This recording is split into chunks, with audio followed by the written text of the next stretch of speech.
જયેશભાઈ રીબડી ઓલો કે મારી વઢિયારી ગા ભલી હે, ઓલો કે મારી વઢિયારી ગા ભલી હે, ઓલો કે મારી ગાયના શેંક જબર હે।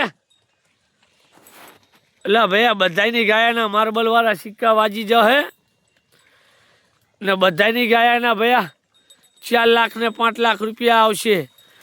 બધાના નામને હરી જ હે, એની એ ના નહીં। પણ ખબર ભૈયા ખટક રાખો, ગા ચારો ગા મતારી થાય, બીજી બધી વાત છોડો। હવે ગા ભૈયા ભલી કરવી હોય ને શેંક બનાવવા હોય તો ખટક રાખીને આરવું પડે।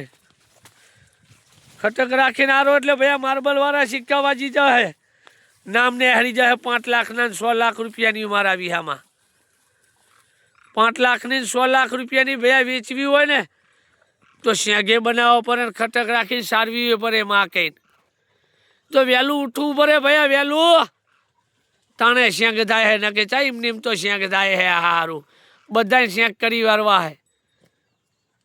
એટલે ભૈયા મોજ કરો જયેશભાઈ રીબડી। આ તો કાલ બપોરની પડજા હે, કાલ બપોરની પડજા વાહે ભૈયા આપણે બોલીએ મેળ આવે નહીં।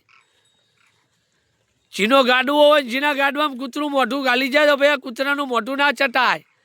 એટલે બધાને નામ ગાઢવા, બધાને શેંક બનાવવા ભૈયા, બધાને 5 લાખની 100 લાખની વેચીને નામ બહાર કાઢી વારવા હે। પણ ખટક રાખવી પડે ભૈયા, એ તો વહેલું ઉઠવું પડે। મક્ષર મહિનો હોય, વહેલી એરવી પડે, તાણે શેંક બને હે ભૈયા। એમને એમ ચા લોગો વાળા સિક્કા, માર્બલ વાળા સિક્કા વાજે હે। અત્યારે ભૈયા વસ્તી જાગતી થઈ ગઈ, શેંક જુએ શેંક।